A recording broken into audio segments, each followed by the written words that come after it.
Assalamualaikum warahmatullahi wabarakatuh. Apa kabar sobat ngambis hijrah? Semoga Allah Subhanahu wa taala selalu melindungimu, memberikan kesehatan padamu, memudahkan setiap urusanmu, dan semoga kita semua menjadi penghuni surga. Yang like, subscribe, dan komen amin, semoga diberikan kelancaran dalam rezekinya. Setidaknya sobat ngambis hijrah, cobalah tuliskan sholawat kepada baginda Nabi besar Muhammad Sallallahu Alaihi Wasallam di kolom komentar. Insya Allah dapat menjadi bukti kecintaan kita untuk mendapatkan syafaatnya kelak di akhirat. Sahabat ngambis hijrah, pada saat hari pembalasan nanti, setiap manusia pasti menginginkan pertolongan. Namun hanya Allah lah yang dapat memberikan pertolongan tersebut. Di hari pembalasan itu, di padang mahsyar kelak, setiap umat akan mencari syafaat. Namun, hanyalah syafaat Rasulullah dan balasan dari amal solehlah yang dapat memberikan syafaat, dan itu adalah atas izin Allah Subhanahu wa Ta'ala. Setiap orang tentu menginginkan syafaat Nabi Muhammad, namun tidak semua orang bisa mendapatkannya. Hanya orang-orang terpilihlah yang dapat syafaat Nabi tersebut. Namun, siapakah mereka? Mereka adalah manusia-manusia yang terpilih yang melakukan berbagai amalan saat di dunia. Lantas, apa sajakah amalan yang mengundang syafaat Nabi tersebut? Tonton terus video ini sampai akhir agar kamu tidak salah paham. Sahabat ngambis hijrah, bersyahadat dengan syahadat yang sempurna. Cara pertama yang dapat dilakukan untuk mendapatkan syafaat dari Rasulullah adalah dengan bersyahadat. Dengan bersyahadat yang sempurna, yakni meyakini sepenuh hati bahwa tiada Tuhan yang berhak disembah selain Allah, meyakini tidak hanya dengan lisan saja, namun diyakini sepenuhnya dalam hati, serta diterapkan dalam amalan kehidupan sehari-hari. Hal ini sebagaimana disebutkan dalam sebuah hadis, seseorang pernah bertanya kepada Rasulullah, "Siapakah orang yang paling bahagia dengan syafaatmu pada hari kiamat?" Rasulullah Shallallahu Alaihi Wasallam menjawab, "Yang paling bahagia dengan syafaatku pada hari kiamat adalah orang yang mengucapkan La ilaha illallah dengan ikhlas dari hatinya atau dirinya." Hadis riwayat Al-Bukhari. Menjawab setiap panggilan azan saat berkumandang, azan adalah cara seseorang muslim untuk memberitahu jika waktu sholat sudah tiba. Dalam lafaz azan, terkandung ajakan untuk menunaikan sholat. Seseorang yang istiqomah menjawab panggilan azan, maka hal itu akan menjadi jalan untuknya mendapatkan syafaat dari Nabi Muhammad SAW. Sebagaimana dijelaskan dalam sebuah hadis dari Abdullah bin Umar radhiyallahu anhu, Rasulullah SAW bersabda, "Jika kalian mendengar muazin, maka ucapkan seperti yang dia ucapkan. Lalu bersalawatlah atasku. Sesungguhnya barang siapa bersalawat atasku sekali, maka Allah bersalawat atasnya 10 kali. Lalu mohonkanlah kepada Allah bagiku wasilah, karena sesungguhnya dia adalah kedudukan di surga yang tidak diberikan kecuali bagi seorang hamba dari hambanya. Dan saya berharap sayalah hambanya tersebut. Barang siapa memintakan untukku wasilah, maka dia berhak atas syafaatku." Hadis riwayat Muslim. Selain itu, membaca doa setelah azan berkumandang juga dapat menjadi sebab seseorang mendapatkan syafaat dari Nabi Muhammad SAW.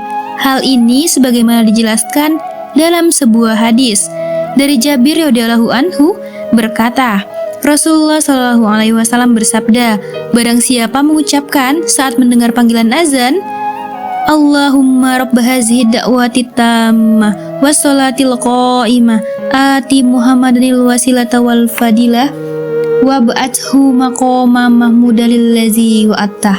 Maka ia berhak mendapatkan syafaatku di hari kiamat. Hadis riwayat Bukhari. Bersolawat kepada Nabi Muhammad SAW, bersolawat kepada Nabi Muhammad adalah bukti bahwa kita cinta kepada beliau. Amalan ini sangat dianjurkan oleh Allah, para malaikat, dan juga oleh Nabi. Orang yang selalu memperbanyak salawat ini nanti di akhirat akan mendapatkan syafaat dari Nabi Muhammad SAW.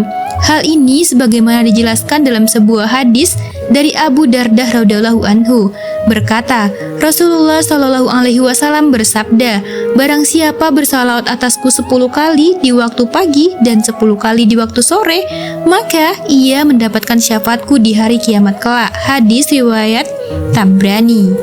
Sahabat Ibnu Mas'ud radhiyallahu anhu juga pernah mengatakan bahwasannya Rasulullah Shallallahu alaihi wasallam pernah bersabda, orang yang paling berhak mendapatkan syafaatku pada hari kiamat adalah orang yang paling banyak bersolawat kepadaku. Hadis riwayat Tirmidzi. Memperbanyak sujud kepada Allah Subhanahu wa Ta'ala. Memperbanyak sujud bermakna memperbanyak beribadah kepada Allah. Salah satu ibadah yang memiliki rangkaian sujud adalah sholat. Hal ini artinya memperbanyak bersujud berarti memperbanyak melakukan sholat, baik itu sholat wajib ataupun sholat-sholat sunnah lainnya. Orang-orang yang istiqomah dalam menjalankan amalan ini akan mendapatkan syafaat dari Nabi Muhammad SAW. Dalam sebuah riwayat dikisahkan dari Rabi'ah bin Ka'ab al-Aslami, dia berkata, aku pernah bermalam bersama Rasulullah, lalu aku mendatangi beliau sambil membawa air wudhu untuk beliau. Kemudian beliau berkata kepadaku, mintalah. Aku berkata, aku minta untuk dapat menemanimu di surga. Kemudian beliau bersabda, selain itu, aku berkata, itu saja. Lalu Rasulullah bersabda, tolonglah aku atas dirimu dengan banyak bersujud. Hadis riwayat Muslim. Kemudian tinggal dan menetap di kota Madinah Al-Munawwaroh. Salah satu keutamaan bagi orang yang tinggal dan menetap di kota Madinah adalah akan mendapatkan syafaat dari Nabi Muhammad SAW.